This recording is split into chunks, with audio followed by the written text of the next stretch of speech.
인문학으로 직장인의 고민과 궁금증을 해결해 드립니다. 인문학이 여러분의 출근길을 가볍게 만들어 드립니다. 직장인을 위한 출근길 인문학. 제151화 본능을 따라야 할까? 질서를 지켜야 할까? 안녕하세요. 어쩌다 철학자 이호건입니다. 안녕하세요. 어설픈 자유인 장춘수입니다. 안녕하세요. 인천작두 강동구입니다. 네, 반갑습니다. 네. 잘 지내시죠? 이거 물어볼 때마다 할 말이 없네 늘. 그죠? 저도 뭐 우리가 모르는 사이는 아니잖아요. 모르는 사이는 아닌데 왠지 그 밥 먹었습니까? 뭐 이런 얘기처럼 그냥 지나가는 인사로. 뭘 좀 하나 생각해 와야겠어요. 그죠? 예. 좋습니다. 뭐 바로 본론으로 들어가죠. 오늘 주제는 본능을 따라야 할까, 질서를 지켜야 할까입니다. 그러니까 본능을 따르느냐, 질서를 지키느냐는 서로 이렇게 대립되는 관점이죠, 그죠? 두 분은 어떠세요? 평소에 본능과 질서 중에 어느 쪽을 중시하며 사는 편이십니까, 작두님? 꼴리는 대로 살고 싶은데 그랬다간 한 방에 훅 가니까 네. 또 착한 척하고. 그렇죠. 제가 작두님을 뭐 그래도 안지가 한 몇십 년 되니까 제가 알기로는 젊어서는 본능, 지금은 질서인 것 같은데 혹시 맞습니까? 더 정의를 잘해줬네요. 자유인님은 어떠세요? 글쎄요. 뭐 현대인들은 다 비슷할 것 같은데 네. 본능대로 사는 사람이 있을까? 뭐 이런 생각이 좀 있고 대부분 그쵸. 그럴 것 같은데 뭐 질서를 좀 더 중시하면서 살아가는 것 같은데. 네, 그죠.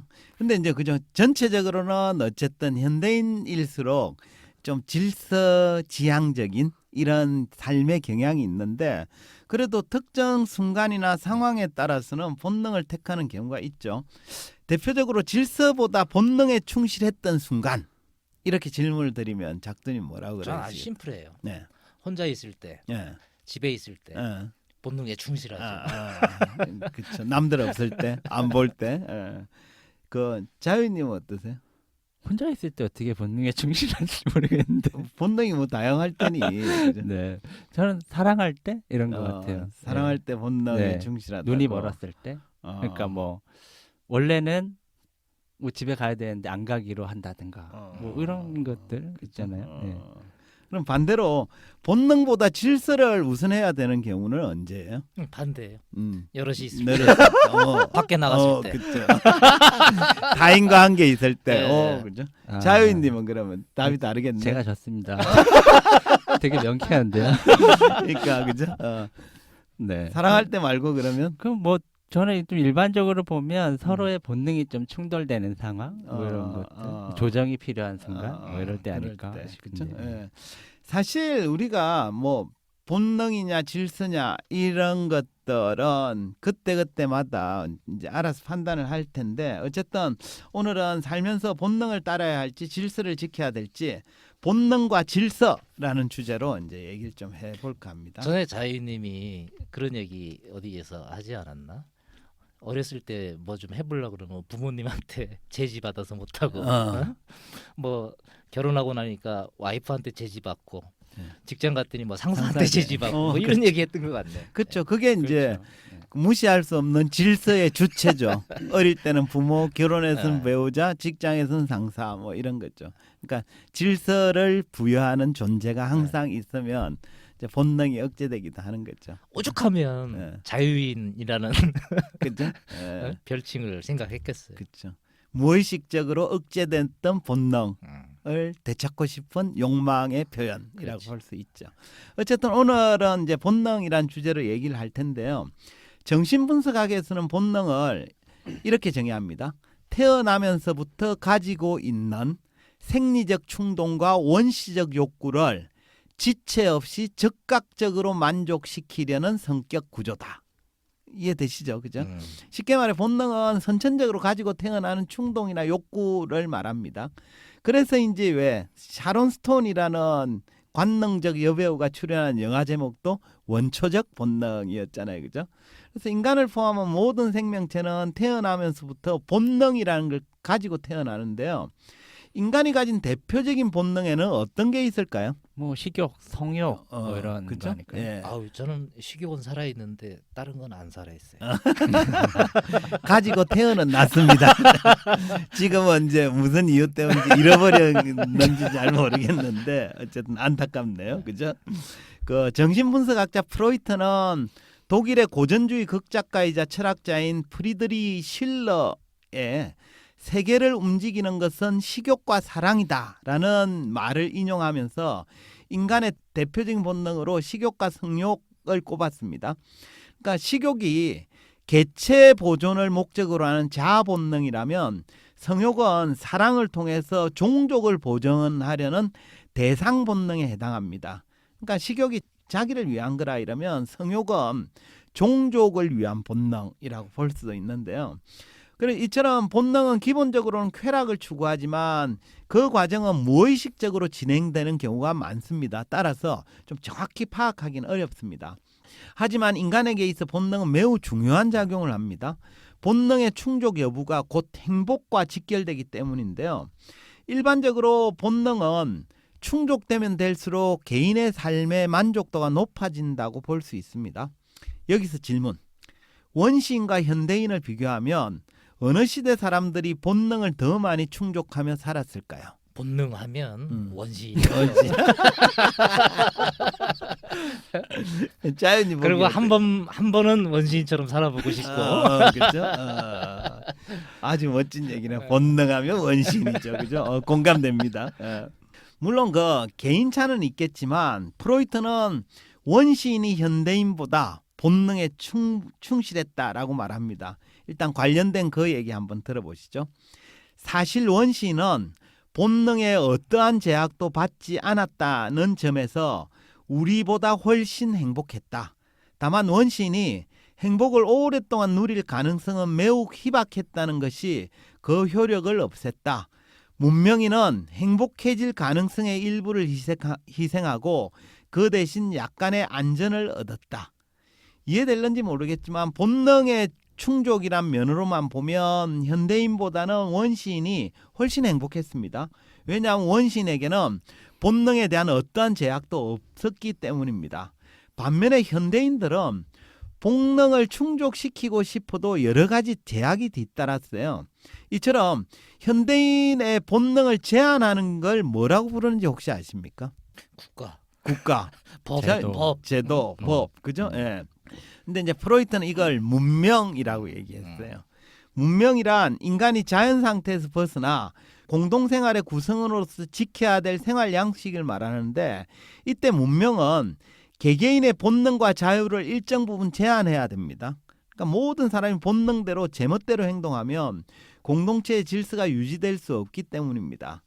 프로이트는 문명적 성도덕과 현대인의 신경병이라는 논문에서 이런 주장을 했어요. 우리 문명은 본능 억제에 그 바탕을 두고 있다. 공감되시나요? 그죠? 왜 그 남성의 경우 이런 경우 있잖아요. 커피숍이나 길거리를 딱 지나다가 멋진 여성이 지나가면 자기도 모르게 시선이 쭉 따라가게 됩니다. 그죠? 이건 의식적으로 하는 행동이 아닙니다. 무의식, 그죠? 무의식이에요?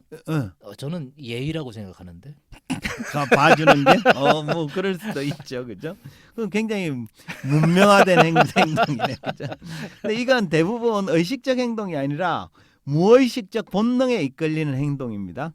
근데 이런 상태를 아무런 제한 없이 방치하게 되면 사회 질서가 유지되기가 어렵습니다. 해서 이제 그러한 행동은 점잖지 못한 행위라는 사회적 인식을 만들어 놓으면 그런 것들을 좀 자제하게 되잖아요, 그죠? 이게 바로 문명의 효과다 이렇게 볼 수 있겠습니다. 예. 네. 어쨌든 문명이 뭔가 사회 질서에 반하는 행동을 제한하는 기능을 한다. 네, 그런 그런 거네요. 거죠. 네. 그래서 프로이트도 문명 속의 불만이라는 책에서 이렇게 얘기합니다. 문명의 발달은 개인의 자유를 제한하고 정의는 모든 사람이 그 제한에 복종할 것을 요구한다. 그러니까 문명은 개개인에게 자유를 허락하거나 본능을 충족하도록 돕기보다는 그걸 좀 억압하는 쪽으로 작용했다는 겁니다. 만약 개인이 문명이 제한하는 본능 억제를 거부하면 그런 사람은 범죄자가 되거나 무법자가 되기도 합니다. 그래서 대부분의 사람은 문명의 통제에 따라서 자기의 본능을 좀 조절을 하죠. 근데 이제 이 대목에서 역설이 발생하는 거예요. 현대인들은 문명을 발전시켜서 보다 행복한 삶을 누리려고 했는데 실제로는 그 문명이 개개인의 본능을 제한하고 억제함으로써 전체적으로는 행복해지지 않았다라는 게 프로이트의 진단입니다. 그럼 문명의 통제가 없었던 원시인과 문명이 발달해서 문명의 통제를 받는 현대인 중에는 누가 더 행복한 삶을 살고 있는 걸까요? 아니 원시인 같이 살고 싶다니까. 지금 그죠? 앞서 프로이트가 그죠? 그 원신이 더 행복했다고 얘기는 하긴 했잖아요. 그죠? 네. 그러니까 본능 충족이란 면에서는 원신이 현대인보다 더 행복하다고 볼 수 있습니다. 하지만 프로이트도 그 이런 말을 덧붙이기도 했어요. 다만 원시인이 행복을 오랫동안 누릴 가능성은 매우 희박했다는 것이 그 효력을 없앴다라는 말을 덧붙였죠. 그러니까 원시인들은 본능에 대한 어떠한 제약도 없어서 일견 본능을 무한정 충족하고 산 것처럼 보이긴 하지만 원시 부족 사람들 모두가 본능을 만족하면서 살지는 않았습니다. 약육강식일 그렇죠, 테니까. 맞습니다. 그죠? 네. 프로이트는 그래서 이런 얘기를 해요. 원시인 중에서 우두머리만이 본능을 마음껏 만족시킬 수 있는 자유를 누렸다는 사실을 잊어서는 안 된다. 라고 강조를 했습니다. 그러니까 원시인은 본능에 어떠한 제한이 없었던 대신에 안전의 위협을 받는 경우가 많았습니다. 생각을 바꿔야겠네. 예, 그죠? 우두머리 원시인처럼 살고 싶다. 그죠? 맞습니다. 우두머리에만 해당되는 얘기예요. 한번 생각해 보세요. 만약 우리가 원시 부족에서 생활한다고 가정을 해봅시다. 그러면 나의 안전을 가장 위협하는 존재는 누굴까요? 옆 동네 애들. 그죠? 그러네. 옆 동네 애들 이전에 우리 동네 같은 족속일 수 있고. 아니 예전에 왜 아포칼립토 에, 영화 에. 엄청 잔인하잖아요. 그렇죠. 와. 그러니까 부족 간에도 있지만 부족 내에도 있을 수 있습니다. 우리는 흔히 원시인들을 위협하는 존재가 뭐 사자와 같은 맹수라고 생각하고 하기 쉽지만 프로이트의 진단은 달라요. 프로이트는 인간이에요. 인간이 가장 위험한 존재입니다. 그래서 프로이트는 로마의 희극 작가 플라우투스의 말을 인용하면서 이런 주장을 펼칩니다. 인간은 인간에게 늑대다. 인생 경험과 역사가 보여준 모든 증거 앞에서 누가 감히 이 주장을 반박할 수 있겠는가? 그러니까 프로이트는 인간의 역사에서 아무런 통제 장치가 없으면 야만 상태로 전락한다고 본 거예요. 수많은 전쟁의 역사를 돌이켜 보면 이긴 쪽이 진 쪽 사람들한테 가한 만행을 보면 인간이 인간에게 늑대다라는 말은 결코 틀린 말은 아니라고 생각되어집니다. 그렇지 않습니까? 네, 그렇죠. 해서 프로이트도 문명을 없애고 원시 사회로 돌아가자 이렇게 주장한 게 절대 아닙니다. 문명이라는 통제 장치가 없으면 힘센 인간들이 자기의 본능적 욕구를 채우기 위해서 약자를 착취하고 폭력을 가하는 원시 야만 상태가 되기 때문에 문명은 반드시 필요하다고 본 거예요. 그러니까 원시 상태는 우두머리만 행복하고 나머지는 오히려 더 못하다는 거죠. 그래서 그는 다만 인간이 가진 본능적 욕구와 문명의 제약 사이에 대립 관계가 있다라는 사실에 주목한 거예요. 그에 따르면 문명의 작용, 즉 교육의 영향이나 사회적 요구에 따라서 도착적인 본능이 억제되기도 하는데 억제하는 데는 어느 정도 성공을 했지만 이건 진정한 억제가 아니라 좀 실패한 억제에 가깝다라는 게 이제 프로이트의 진단입니다. 그러니까 금지된 본능은 어느 정도 억제했지만 대신 다른 곳에서 대리만족 현상으로 나타나기 때문입니다. 예를 들어 요즘 다이어트라는 문명 현상 때문에 식욕 본능을 억제하는 경우가 많잖아요. 그죠? 근데 이런 사람들은 그것에 대한 대리만족을 찾는 경우가 많습니다. 주로 어디서 찾는지 아세요? 요즘 네. TV 틀면 나오는 게 먹방 이런 거. 그죠. 사실 먹방 유튜버가 인기를 끄는 이유도 이런 사회적 현상 중에 하나일 수 있습니다.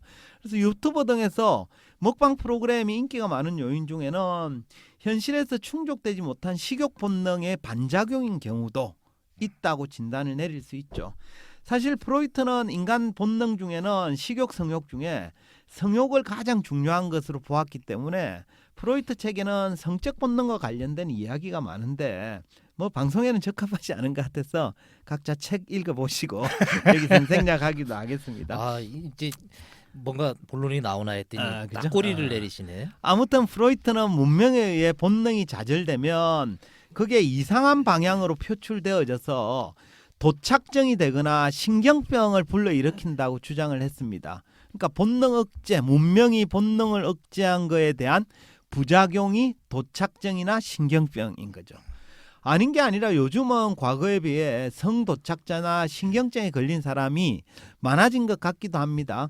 이는 본능의 욕구를 문명이 억제한 결과라고 말할 수 있는데요. 문명의 발달이 가져온 현대의 정신병리학적 현상이다 이렇게 말할 수 있겠습니다. 자, 그러면 이제 본능을 해방시키면 되는 겁니까? 투쟁 이래가지고. 그러니까 무작정 해방시킬 수가 없는 거죠. 문명이 네. 그걸 억제를 하니까 그죠. 그래서 억제를 하면서도 그 밀가루 반죽을 손으로 잡으면 손가락 사이로 빠져나오듯이 그 사이는 또 계속 이루어지고 그렇죠. 있잖아요. 예. 그래서 이제 어떻게 해야 되느냐에 대해서 프로이트는 인간에게는 대립되는 두 가지 본능이 있는데 하나는 삶의 본능, 이걸 에로스라고 얘기를 하죠. 두 번째는 죽음 본능, 공격 본능인데 그는 이제 문명의 역할을 강조하면서 이렇게 주장합니다. 나는 문명이 에로스에 봉사하는 과정이며 에로스의 목적은 개인을 결합시키고 그 다음에는 가족을 결합시키고 그 다음에는 종족과 민족과 국가를 결합시켜 결국 하나의 인류로 만드는 것이라고 생각한다. 그러니까 문명이 에로스적 본능에 봉사함으로써 사람을 사랑하고 인류를 하나로 만드는 쪽으로 발전시켜 나가야 된다라는 게 이제 프로이트의 이제 솔루션입니다. 즉 문명이 인간의 공격 본능을 억제하면서 삶의 본능, 에로스를 좀 살리는 쪽으로 발전시켜 나가서 인간을 서로 더 사랑하게 만들고 하나로 만들어야 된다라는 뜻입니다. 어쨌든 문명을 단순하게 이제 본능을 억제하는 수단으로만 활용해서는 안 된다 이런 얘기인 것 같네요. 예, 그렇습니다. 결국 문명이 공동체의 질서를 유지하도록 만들 때 타인의 안전을 해치지 않는 범위 안에서는 각자의 본능을 억제하는 일도 좀 최소화해야 되지 않을까 싶습니다. 그래야만 주변에 도착증이나 신경증에 걸리는 사람도 적어질 테니까요. 그래서 우리 문명이 삶의 본능을 얼마나 살리는 쪽으로 발전하고 있는지 이런 걸 좀 점검해 볼 필요는 있겠고 또 우리는 더불어 개개인도 각자 얼마나 자기의 본능을 충족하며 살고 있는지 이런 것도 좀 점검해 볼 필요가 있지 않나 싶습니다. 예. 본능을 억제한다라고 하는 게 참 역기능을 할 수 있고 또 정신 이상한 사람들을 많이 또 만들어내는 이런 사회의 또 하나의 어떤 현상이다라고 하는 것도 뭐 공감이 많이 가는 이야기인데. 그렇죠. 문명이 반드시 필요하긴 하지만 그에 따른 부작용도 이렇게 좀 눈여겨봐야 되겠죠, 그죠? 예. 문명의 발전 이런 것이 뭐 계속돼야 된다라고 저는 보거든요. 그러니까 뭐 문명의 부작용도 있겠지만 그로 인한 그 긍정적인 면이 더 많다라고 생각되는데 또 한편 그러면서도 또 개개인 측면에서는 이제 본능이 지나치게 억제되는 측면도 우리가 살펴보기는 해야 될 것 같은데 결국엔 이런 두 가지 관점의 조화를 이루는 방향으로 발전해야 되는 게 아닌가 싶습니다. 네, 그렇습니다. 그래서 우리가 문명이 너무 극단적으로 발전하는 것들, 개개인의 본능, 특히 그 소수자의 본능을 되게 부정적으로 바라보고 단지 억제하는 것들 이런 것들은 꼭 바람직하지 않을 수 있다 이렇게 볼 수 있겠습니다. 어쨌든 그 잘 정리해 주셨는데 문명이 질서도 유지하면서 개개인의 삶의 본능을 좀 충족시키는 쪽으로 발전해 나가야 되지 않을까라는 게 이제 프로이트의 진단이다 이렇게 이해하시면 되겠습니다. 그럼 마무리할까요? 한 줄 평 부탁드리겠습니다. 네. 아 이게 참 되게 어려운 주제가 아닌가 싶기도 그렇죠. 한데 프로이트가 좀 어렵습니다. 예. 실제로는. 이 결국은 이 밸런스를 유지를 해야 된다라는 뜻으로 저는 받아들이는데 우리 조직에서도 많이 이제 변화가 왔잖아요. 그래서 이런 변화가 많이 오고 있는 가운데 각자 구성원들끼리 가지고 있는 욕구의 어떤 충돌이 현재 벌어지고 있는 것들이 되게 많죠. 경영자나 관리자의 욕구, 그다음에 그 아래 구성원들의 욕구. 그러면서 그게 이제 세대 차이로 인식이 되어지기도 네. 하고 계층 간의 어떤 격차 이렇게 인식되어지기도 하는데 각자가 가지고 있는 그 본능보다는 네. 욕구라고 할 수 있는 것에 대한 거를 함께 공간 속에서 시간 속에서 어떻게 존중하고 펼쳐나갈 수 있도록 해나갈 거냐. 이게 생산성 논리에만 집중할 것도 아니고 그렇다고 여기가 무슨 개인의 욕구를 충족시키는 취미 동호회 사회도 아니고 그 사이에 어떤 적정한 타협을 어떻게 할 것인지라고 하는 그 물꼬를 좀 한번 고민했으면 좋겠다 그렇죠. 생각이 듭니다. 그러니까 조직 버전으로 얘기하면 흔히 기업마다 있는 조직 문화, 기업 문화라는 문명이 개개인 구성원 개개인의 삶의 본능을 억제하는 경우도 있는데 그걸 좀 살려 나가면서 조직 문화도 만들어 가야 되겠다. 이렇게 정리할 수 있겠네요. 좋습니다. 자유님. 저는 문명의 목적을 좀 분명히 하는 게 필요하다라고 좀 생각이 드는데요. 네. 이렇게 정리해 보겠습니다.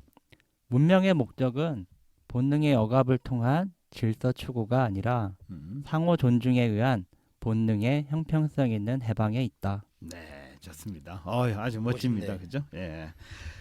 오늘은 본능에 따라야 할까 질서를 지켜야 할까라는 주제로 이야기했습니다. 인간을 포함한 모든 생명체는 태어나면서부터 본능이라는 걸 가지고 태어나는데 프로이트에 따르면 원시인들이 현대인보다 본능을 더 많이 충족하며 살았다라고 주장했습니다.